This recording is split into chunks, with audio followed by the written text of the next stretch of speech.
Halo, perkenalkan nama saya Lodiana Syahaan, NIM 093 dari kelas reguler C. Di video ini saya akan menjelaskan beberapa alat ukur yang pernah dibahas pada saat pertemuan kuliah online. Jadi yang pertama itu ada jembatan pembanding, dan jembatan pembanding ini dibagi beberapa bagian. Jadi yang pertama itu ada jembatan pembanding kapasitansi, di mana jembatan pembanding kapasitansi ini digunakan untuk pengukuran kapasitansi yang tidak diketahui dengan cara membandingkannya terhadap kapasitansi yang telah diketahui. Dan yang kedua ada jembatan high, di mana jembatan high ini digunakan untuk mengukur induktasi yang belum diketahui dengan membandingkan terhadap kapasitansi yang diketahui. Jadi prinsip pada jembatan ini adalah C1 diserikan dengan R1. Di mana jembatan high ini juga digunakan untuk pengukuran kumparan-kumparan dengan Q yang tinggi. Selanjutnya ada jembatan Wien, di mana jembatan Wien ini pemakaiannya sebagai jembatan arus bolak-balik untuk mengukur frekuensi dan sebagai pengukur frekuensi pada osilator audio dan frekuensi tinggi. Lalu ada alat pentanahan Wagner, di mana alat ini merupakan salah satu metode untuk menghilangkan sebagian efek kapasitansi kebocoran di dalam sebuah rangkaian jembatan. Lalu ada jembatan impedansi universal. Jembatan impedansi universal ini terdiri dari 4 rangkaian jembatan beserta saklar-saklar yang sesuai, detektor AC dan DC, generator AC dan DC, dan standar-standar impedansi. Lalu ada osiloskop. Osiloskop adalah suatu alat ukur elektronik yang digunakan untuk memetakan atau memproyeksikan sinyal listrik serta frekuensi menjadi bentuk gambar grafik agar lebih mudah dibaca dan juga dipelajari. Osiloskop ini banyak digunakan dalam bidang penelitian, sains, engineering, kesehatan maupun telekomunikasi.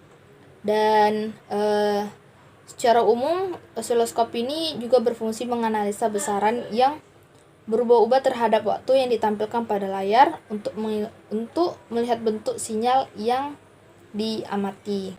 Adapun beberapa kegunaan osiloskop lainnya yaitu seperti mengukur besar tegangan listrik dan hubungannya terhadap waktu. Yang kedua, mengukur frekuensi sinyal yang berosilasi. Yang ketiga ada mengecek jalannya suatu sinyal pada sebuah rangkaian listrik, membedakan arus AC dengan arus DC, mengecek noise pada sebuah rangkaian listrik. Kemudian ada prinsip kerja dari osiloskop. Diketahui komponen utama dari osiloskop itu adalah tabung sinar katoda. Jadi prinsip kerja dari tabung sinar katoda ini adalah di mana elektron-elektron dipancarkan dari katode akan menumbuk bidang gambar yang dilapisi oleh zat yang bersifat fluoresen.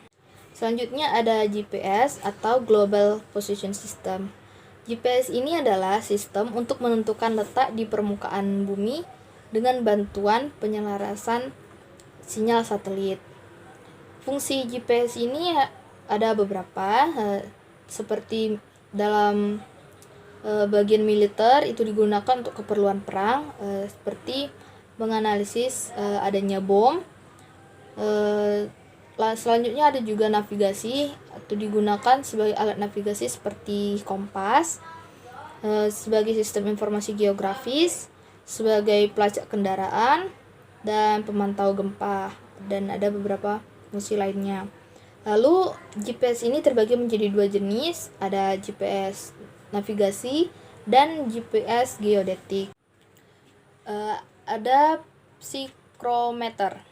Psikrometer ini merupakan perangkat untuk mengukur kelembapan relatif udara. Psikrometer ini menggunakan 2 termometer sebagai komponen utamanya. Dan komponen psikrometer ini ada termometer bola kering, termometer bola basah, kain, dan air suling. Prinsip kerjanya yaitu dengan menggunakan 2 termometer. Termometer pertama itu digunakan untuk mengukur suhu udara biasa, dan yang kedua digunakan untuk mengukur suhu udara jenuh atau lembab. Dan bagian bawah termometer itu diliputi kain atau kapas yang basah. Kemudian ada higrometer atau disebut juga termohigrograf.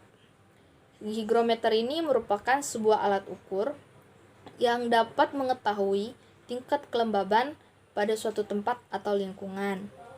Penggunaan higrometer dapat ditemukan di bidang industri seperti pelapisan atau coating aplikasi cat yang sensitif kelembaban udara dan titik air. Dan dapat juga ditemukan di berbagai tempat seperti sauna, inkubator telur, museum, dan lain sebagainya. Dan pada higrometer ini terdapat dua skala, yaitu skala yang pertama untuk menunjukkan kelembaban dan skala yang kedua itu menunjukkan temperatur atau suhu. Selanjutnya ada anemometer. Anemometer ini adalah sebuah perangkat yang digunakan untuk mengukur kecepatan angin dan mengukur arah. Anemometer memiliki beberapa fungsi seperti mengukur kecepatan angin, memperkirakan cuaca, memperkirakan tinggi gelombang laut, memperkirakan kecepatan dan arah arus. Kemudian ada barometer. Barometer merupakan alat yang dapat mengukur tekanan udara.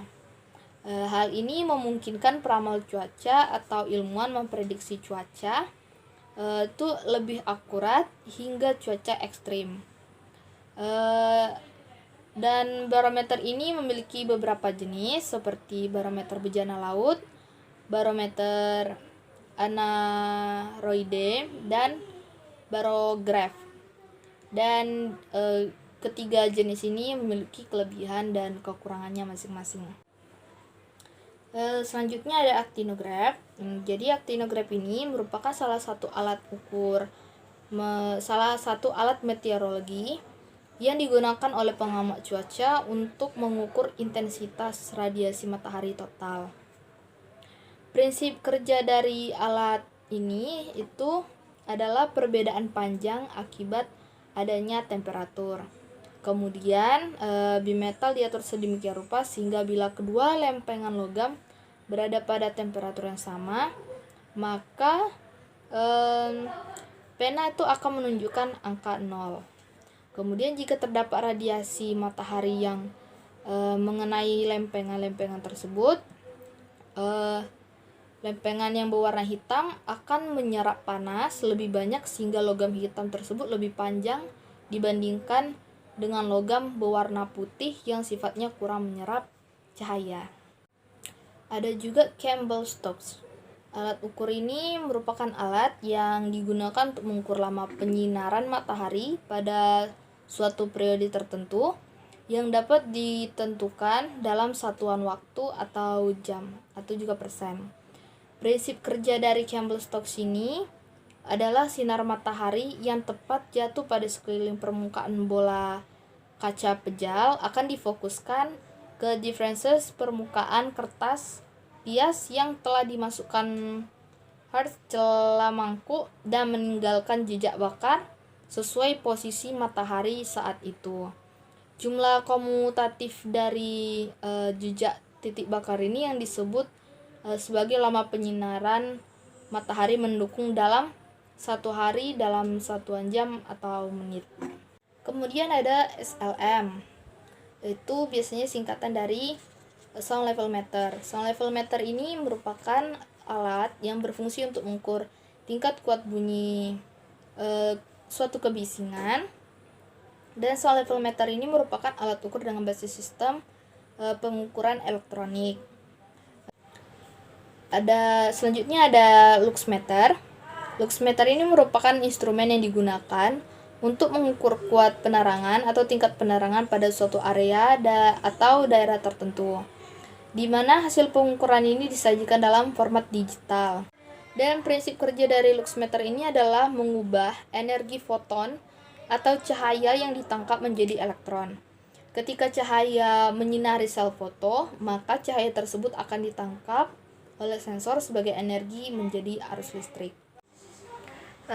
Selanjutnya ada evaporimeter. Evaporimeter ini adalah alat yang digunakan untuk mengukur kecepatan penguapan air dalam udara pada lingkungan dan waktu tertentu.